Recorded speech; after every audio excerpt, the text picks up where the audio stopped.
I'll do a quick lecture, and I'd say the reason I preach like this is I have a dissertation in my field. I've worked in my field for 6 years, and I know a lot about it, and I enjoy lecturing. But they probably wouldn't hire me on to teach anymore. I think I could be like a teacher's aide if they wanted in terms of academia. But I'm going to do a quick lecture on how the Vermont State Constitution actually works when the legislative branch isn't speaking for the people. And it was set up in a certain manner so the people in a free state or otherwise would have a voice and have an ability to influence governments regardless of who's elected or the laws that they're writing. Because the laws that the legislature writes in a representative democracy might not be indicative of the people at all. It's a representative democracy. And we're supposed to be able to trust them, and hopefully they have specialized training. Like, it's why you trust me to do this lecture. It's why you trust me with people who are incarcerated. It's why you trust me to go into prisons and stuff like that and work with those people. I have specialized training. But to make a long story short, the legislative branch, what they do is they write what's right and wrong for the state, for a free state. They write what's right and wrong for people who cross the borders of Vermont, inhabitants of Vermont. Habitants is actually why the H is on Canadians' jerseys. The Montreal Canadiens, it's being a habitant of Canada. Habitant, an homage to Montreal. And being a border state with Canada. Being an inhabitant of Vermont is anybody that crosses the border into the landmass that's Vermont, however that's defined by whomever. And it's not necessarily someone with citizen rights or residency or anything like that. And a lot of the true rights when it comes to influencing a democracy because of constitutional law and the way that our Constitution is written is actually written around safe firearm ownership or the ability to serve in a militia. And why that's important is due to how militia service needs to be regimented in a time of war, and how state rights, are in addition to U.S. rights, and how colonial law was tried to influence without bloodshed by the patriots and our founding fathers. That's the importance of gun ownership or militia service or service to your state or free state without government at all. That's why a lot of those rights and the individual or the habitant are based around gun rights, is because if you're able to keep society safe, if you're able to keep your community safe, if you're able to care about your community without structured governments, then you should have additional rights when it comes to balloting or anything else, resisting a free state, whatever the instance may be. But to make a long story short, as an inhabitant, you have additional rights in Vermont. As a U.S. citizen, the way that our federal government is structured is you really have to talk to your local representative, be it the Senate or House. So in Vermont, I think we have Peter Welch, we have Pat Leahy for a long time, and then we have Bernie Sanders, which most people know about Bernie Sanders. And a lot of people know about Pat Leahy too, because he's on the Judicial Review Committee or whatever that is. And he asked our most recent Supreme Court Justice appointee at the time some tough questions, which was pretty cool to see. But that's how you kind of influence democracy on a federal level. If you're primarily like a resident or a registered voter or something like an individual district. And it's just, it's just different. It's what you do. But in the state of Vermont, we have articles, and articles are the inhabitants' rights. So the First Amendment, we have a first article. The Third Amendment, we have a third article. And what articles are they're more broad and less clearly defined when it comes to the big picture, and then they kind of sometimes break down more procedurally what to do, which is how the titles or statutes are written when it comes to state and federal respectively. You'll have to look that up. That's a little difficult to understand. But state rights are additional protections on top of federal rights. You can't nullify a federal law. You can add additional protections for inhabitants, and you can't take them away. So when I walk into Vermont, I can't not be able to speak freely. I can't not be able to carry a gun, beyond what the federal thing says, but they can add additional protections for other people on me to say, maybe I can't conceal carry, maybe I need a permit in certain cities or whatever the case may be. That's additional protections for other inhabitants, not just me. It's the way things that are prohibited works when it comes to statutory laws or procedural law in the titles of the Vermont State Constitution, therefore after, something like that. But to make a long story short, you have additional protections when you walk in the state of Vermont just because you're an inhabitant. Just because you come across the border, just because you swim across the lake, you have additional protections as an inhabitant of Vermont. And some of those include extradition if your governor wants you for another offense. Some of those include voting rights.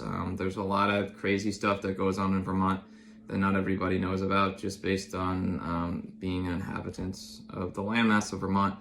But to make a long story short, if you want to influence, structured governments in Vermont and the people that have been elected, and I didn't get to vote last time, and I tried.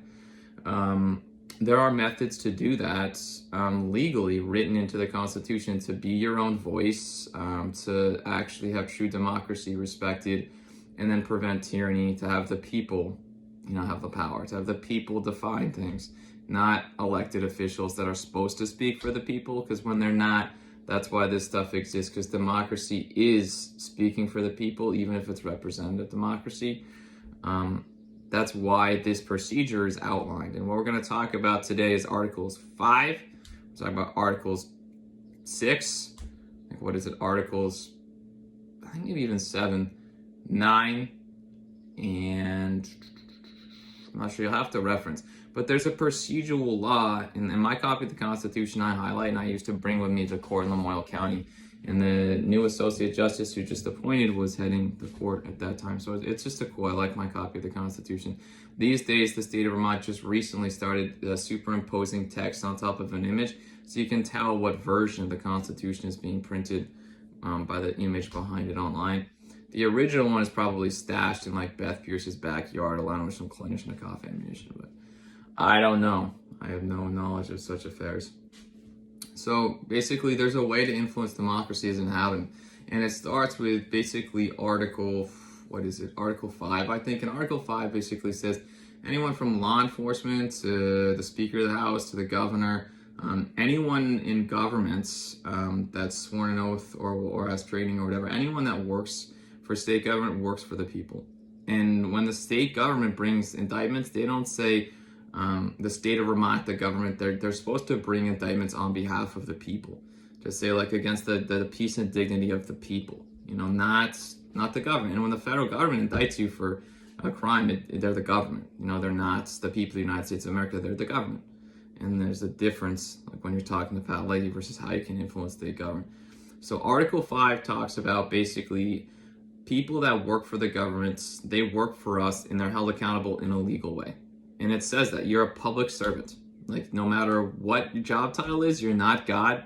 You're not some authority figure. You are a servant. I pay you with my taxes. You work for me, not for Governor Scott. You work for me, even if I don't vote. The second I walk across that state line, you work for me because I'm swiping my debit card and I'm a U.S. citizen or whatever in the state of Vermont with rights as an inhabitant. So you work for me, not even for my neighbor, for me. And I pay your salary with my tax money.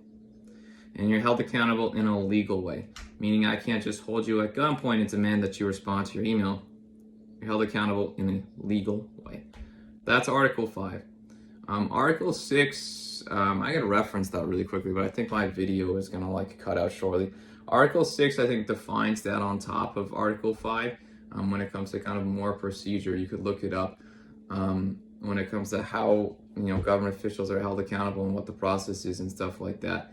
But basically, when you get down to it, it comes down to Article 9 and safe gun ownership, like we were talking about with militia service. And with malicious service, the thing is you have to realize is malicious service, if you're not being treasonous, if you're not an enemy of the state, what you're doing is upholding the Constitution. So if you're a militia member and you're not, or starting a revolution, what you're doing is upholding the Constitution. How you uphold the Constitution, there's not much you can do to restructure government unless you're kind of involved in it or work in that field, is protect other people's Bill of Rights. So in the time of martial law, if the government's being tyrannical and you're wearing green or whatever and declaring yourself a member of the militia and a target for Vermont State Police or whatever, it's your duty to uphold the Constitution and respect other people's rights, of inhabitancy and of citizen rights. If you want the National Guard to step in and your state hasn't receded yet, or you don't want to be an enemy of your country, and that's your duty as a militia member. But you have the right in Vermont to basically withhold taxes, and you have the right to not follow state law.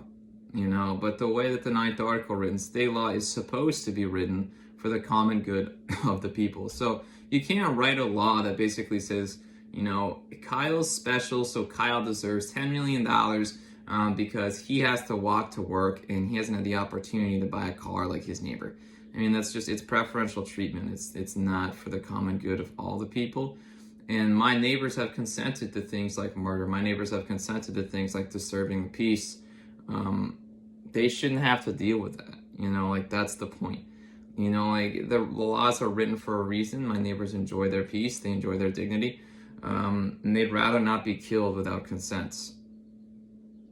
It's writing laws for the people, on behalf of the people, and speaking for them when their needs aren't being met, constitutionally or otherwise.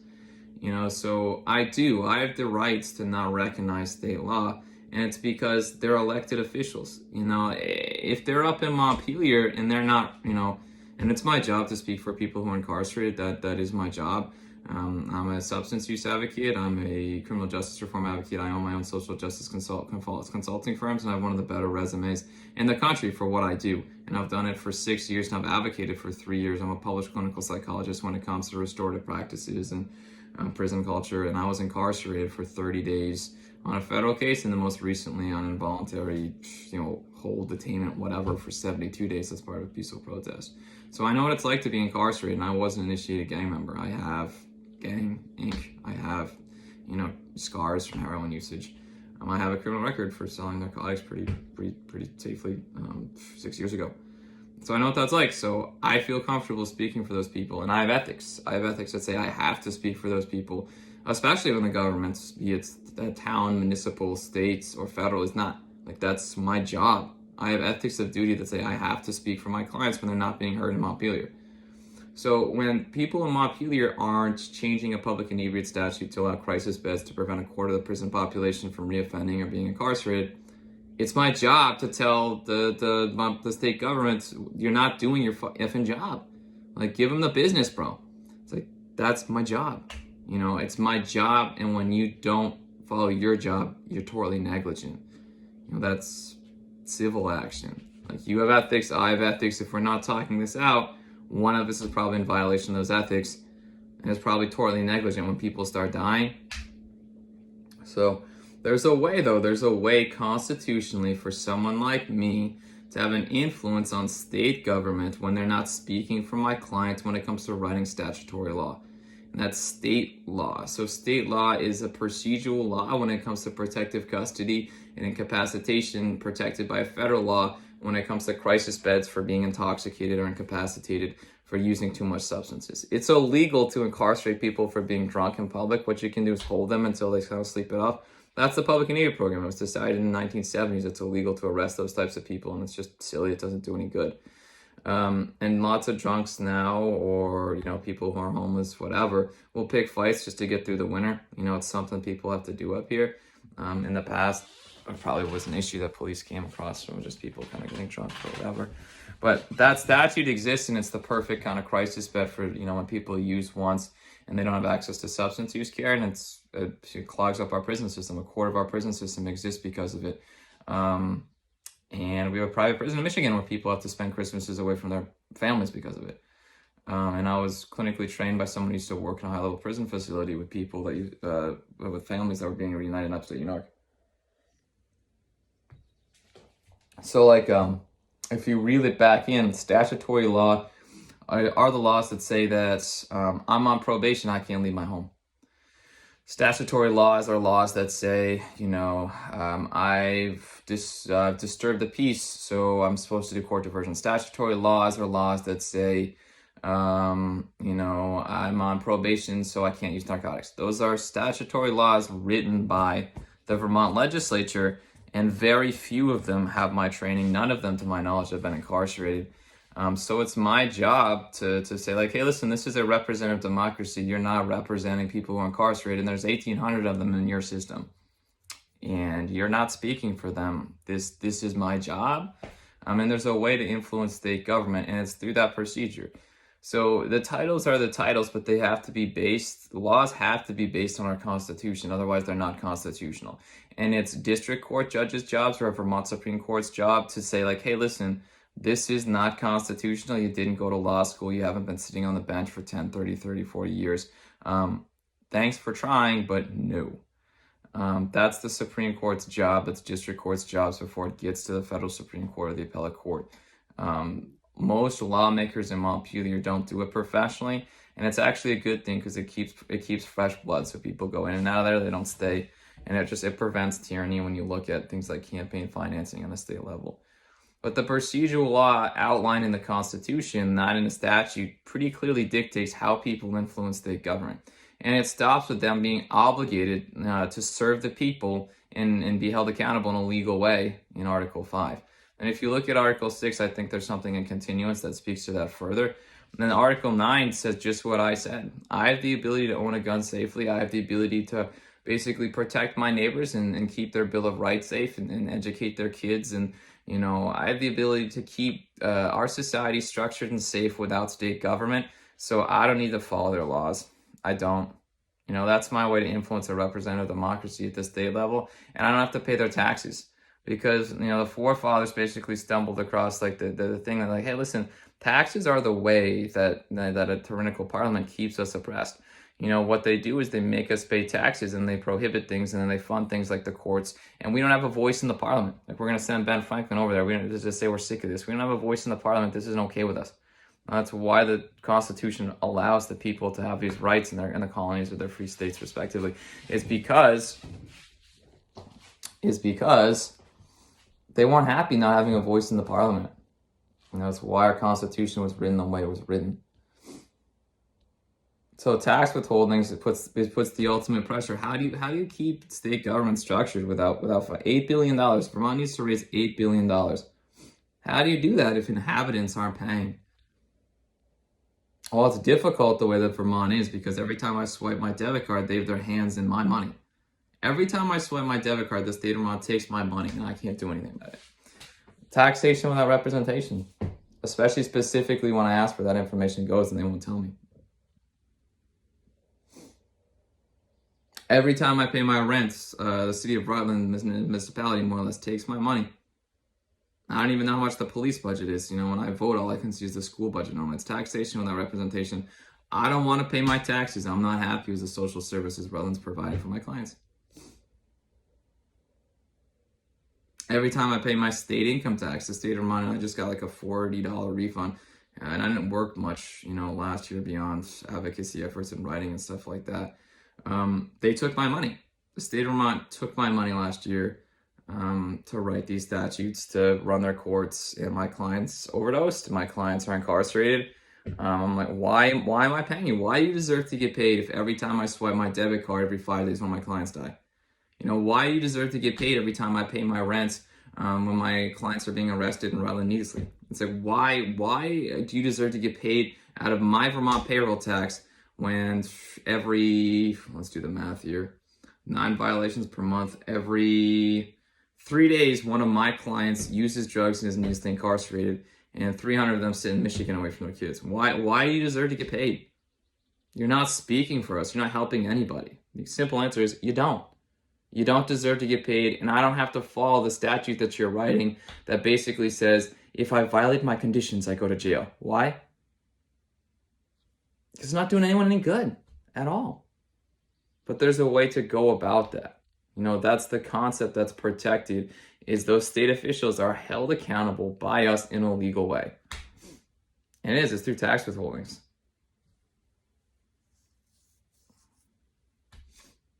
It's through trying to go to the parliament, it's trying to go to the legislature like Ben Franklin did and talk to them. And I tried 3 times to talk to my local elected officials, and then I got the Speaker of the House's number from Capitol Police. And then I was trying to work with her office, and I went up there to talk to her office, and I bitched to her secretaries for about 10 minutes before I left. And then I went up there a 3rd time with a remonstrance.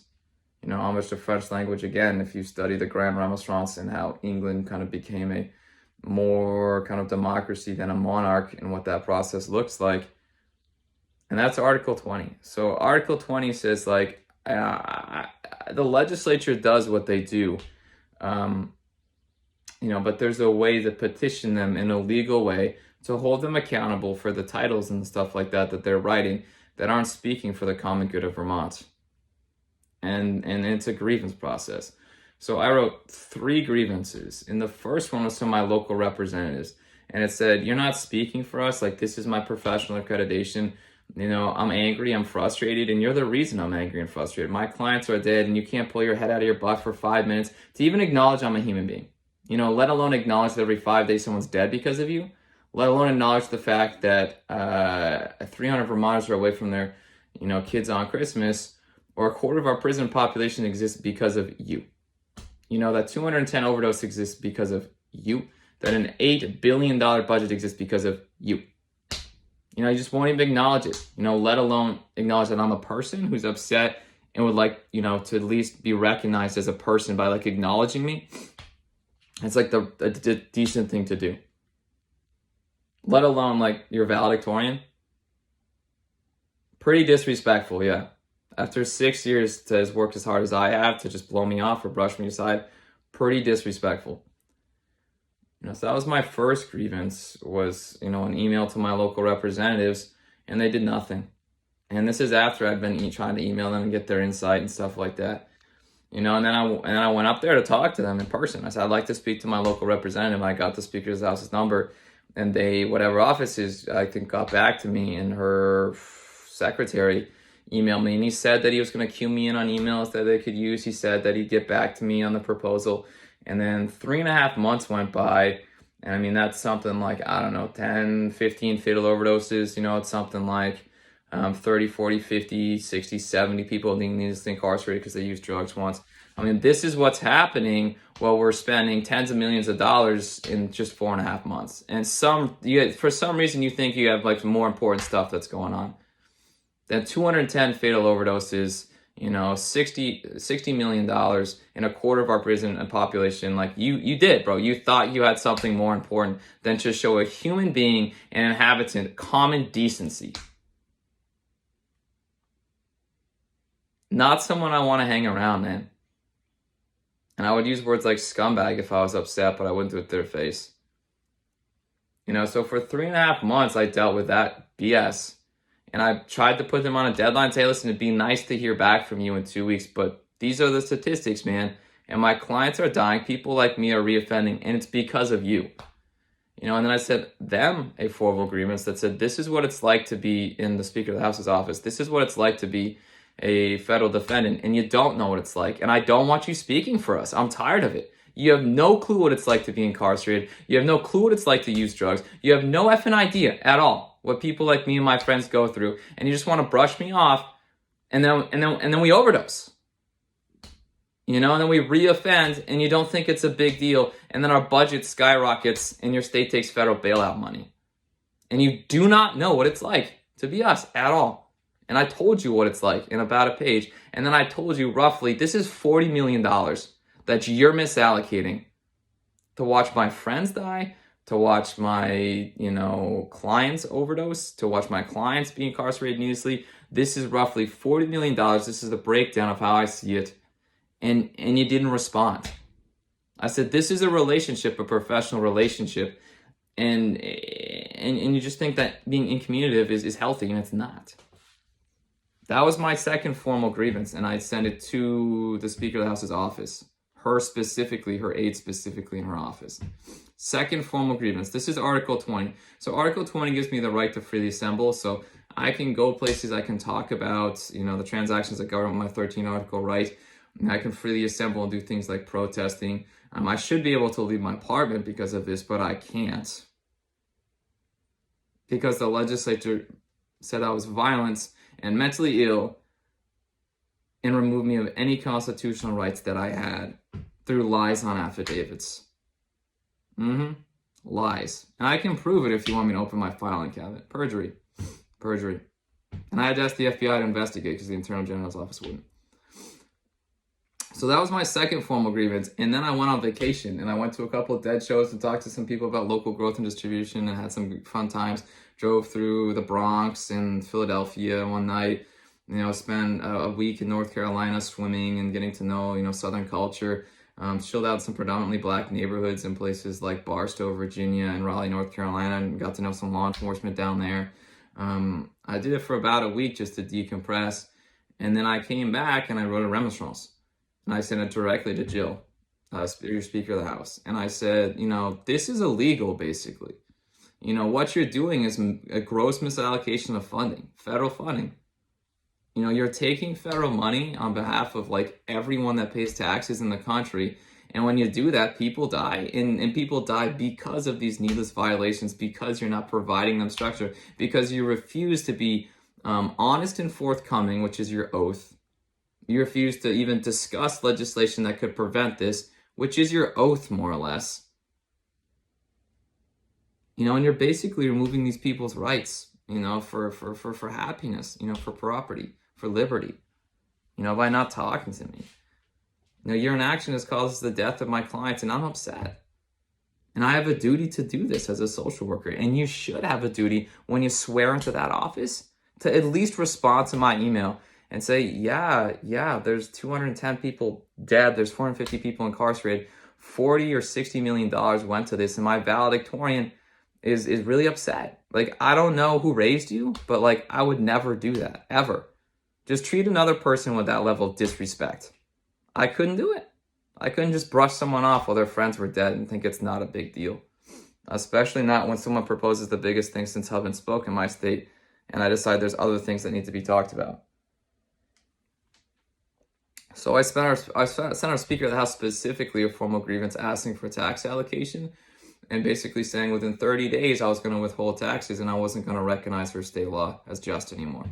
That's a remonstrance, and most remonstrances are written in the form of petitions with the people's signatures, but I can't accurately talk to people and be like, hey, listen, this is the actual funding, this is the actual breakdown. I can conceptually, and I can kind of round with what's public information and stuff like that, but I don't have like an actual concrete, thing to tell the people. And I don't walk into someone's town or city or state and act like I own it. I don't walk into someone's office and say, you're not doing your job.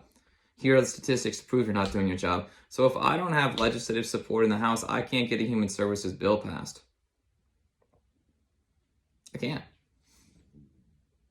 Without the procedure that we're talking about when it comes to free assembly, free speech, Articles 5, 6, 9, and 20.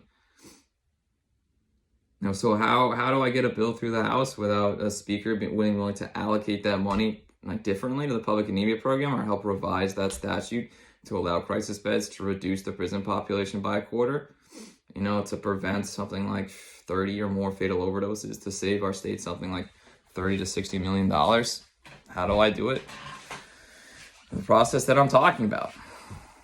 Now, so I write a formal remonstrance and I ask for specific data so I can talk to the people, and I threaten them with federal civil action and tax withholdings, and say that I'm not recognizing these conditions of release. I'm not recognizing your public inebriate statute as written. You're not speaking for the people, and there's no one more qualified to be doing this than me. So don't brush me aside. You took an oath to the people to be honest with us about this type of stuff, to be forthcoming when this stuff happens. You took an oath to pass this legislation, and you took an oath not to limit the freedoms of my clients or anybody else. So you should resign at this point. And what I went through, no one should ever have to go through ever again. And I'll deal with that in a legal way. I will. And those people will be held accountable in a legal way. My Fourth Amendment will not be tread on. It won't happen. At least not because of like my Seventh Amendment right. I say Fourth Article right.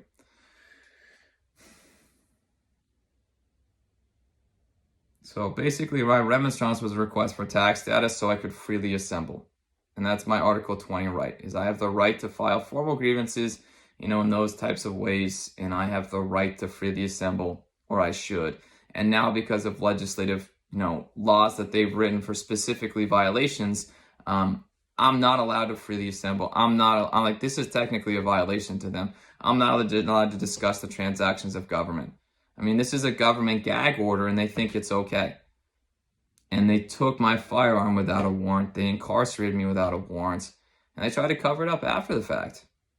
And you'll be held accountable in a legal way. You're not going to escape this.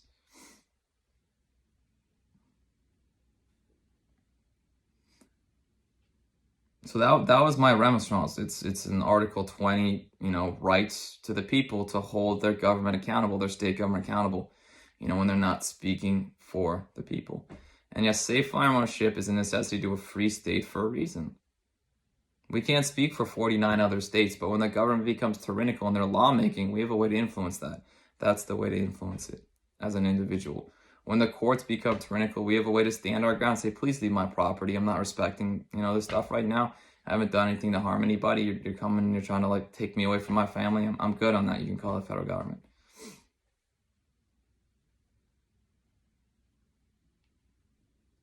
And the executive branch is supposed to investigate this stuff. And I've asked the Attorney General's office multiple times to investigate this stuff, and they refuse. I've asked the state's attorney's office. I've asked the Attorney General's office. They refuse to investigate improper procedure. They refuse to investigate use of force incidences and procedural law pertaining to the release of records when it comes to body cam footage in an alleged incident. And I had to call the FBI. I had to involve civil action because my voting rights were taken away from, because someone with an alleged disability's rights were tread on. I had to involve the U.S. Attorney's Office, and I had to involve the FBI because the Attorney General's office in a free state refused to work with me, refused to do their jobs and hold, Capitol Police or anybody else accountable for messing up. So it's like, okay, you're not investigating, the legislative branch, you're not investigating the judicial branch, you're not investigating police, with use of force instances.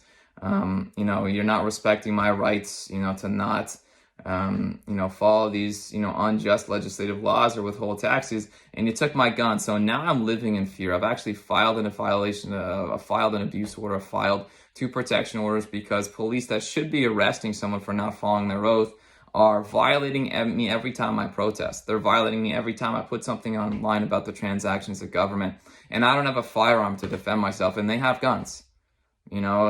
I shouldn't live in fear of my state government, man, when I go to the laundromat a half an hour early. I shouldn't live in fear of my state government when I'm freely assembling through social media or anything else to talk about the transactions of government to enact social justice for my clients in a legal way. That's why we deserve an AR-15 with a 30-round magazine. It's why private sales can't be freaking criminalized the way that you've criminalized them, I'm sure. I did. They tried to revoke my bail. They tried to come onto my property and take me away from my family and my home because I was doing my job. After they'd taken away my rights to free assembly, after they'd taken away my rights to free speech, they were refusing to recognize my ability to influence state government statutes through tax withholdings, peaceful protest, free speech, and they did not want to be held accountable in a legal way. And they wanted to, and you wonder why we need AR-15s. You wonder why we need my 9mm constitutionally. And I'm not saying we should be able to protect the other people with things like permitting in New York City because it becomes an issue. But Vermont's not New York City. Not by a long shot. But constitutionally, that is how to influence state government and their law writing in a legal way. Through Articles 5, 6, 9, and 20. Is through basically, what I'm doing. In my remonstrance, I called it a decree, and I call it a decree for a reason. I don't have people's signatures. What I want is the judicial branch's insight and hopefully approval or disapproval of just say, yeah, Kyle, these are your rights and they're being tread on. What you want is to speak for people who are incarcerated, and you want your right to free assembly, you want your right to free speech, you want your ability to hold the taxes, and you want to hold state government impossible.